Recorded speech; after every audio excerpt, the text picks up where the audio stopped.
Hi kids, I was asked to share today about trust, found throughout the Bible. One that may come to mind is Proverbs 3:5. Trust in the Lord with all your heart. Our Devo series right now is on 1 Corinthians 13. Love. God's commandments on the greatest gift, love. This verse is so popular when talking about love, it is read at weddings. It was in my wedding vows as a promise to my husband and him to me on how we wanted to love each other. I tend to forget that I am reading out of the living Bible that teaches each day bringing new challenges, obstacles, joy, change, and because of that, we must live the word. We can have great intentions on how wonderful we plan to love, but unless we revisit God's living word daily, we will lose sight on his greatest gift, love. In the Bible study I'm doing right now, we had a challenge to come up with the strengths and weaknesses that we had. You were to ask God in quiet time what quality, attitude, or behavior he considered to be your greatest strength. I heard love. Then we were to ask God what quality, attitude, or behavior was our greatest weakness.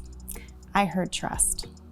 Talk about feeling sick to your stomach, especially when I then go to my email to find my assignment for the Devo I am to do.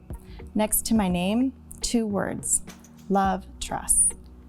How can my greatest strength and my greatest weakness coexist? Well, I prayed on that and I still do a lot. I have to fully surrender to God's will daily. I have to trust him because I love him. I have to know that those I love, he loves. I can trust my husband, my kids, friends, and the world around me when I know that I am not in control of them, only myself. And I love God, therefore I must trust his will. I must trust the outcome of our 5-year-old going into open heart surgery because it is his will. I must trust our teenager and teenager that we have given them the tools to live a godly life in a world where that is not the narrative. I have to trust because I love my family with my whole heart. I would do anything for them. That includes trust. Love, trust. Parenting and love is a no-brainer. Parenting and trust is a brain breaker.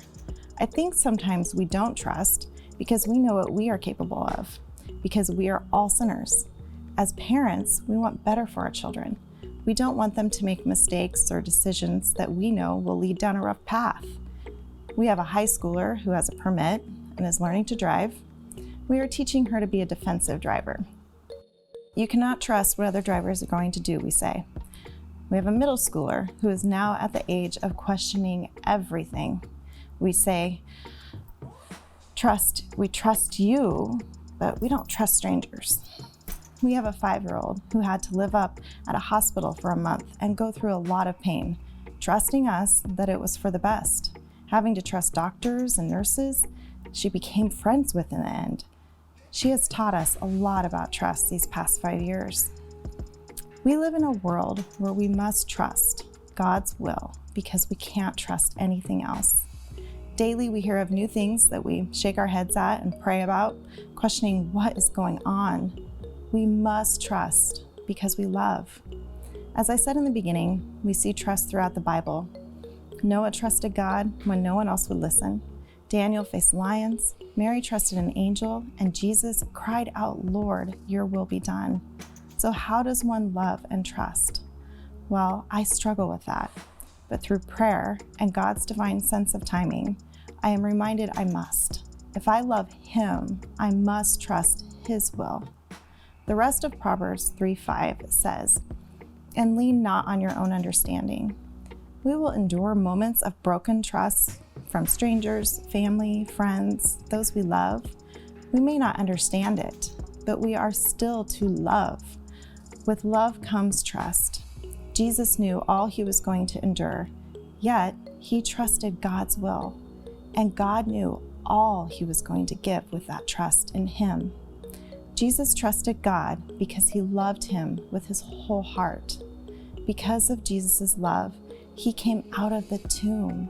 And if we are called to love like Jesus, if you are struggling with any of 1 Corinthians, ask yourself, do I love God? There is your answer. It will be a struggle, but if you love God, through that love, you will find the tools to battle that weakness. Like myself, I struggle with trust, but as long as we take the time to go to God with the things we struggle with, He will help us through them. Please pray with me. Dear Heavenly Father, thank you so much for being there for us all the time, for us to come to you with our struggles and our weaknesses, to praise you for our strengths. I pray, Lord, that everyone who listens to this and those out there that are having a hard time and struggling are able to find, through your love and through their love for you, a way to battle a weakness and to praise you for their strengths. God, you are amazing, and we love you. Amen.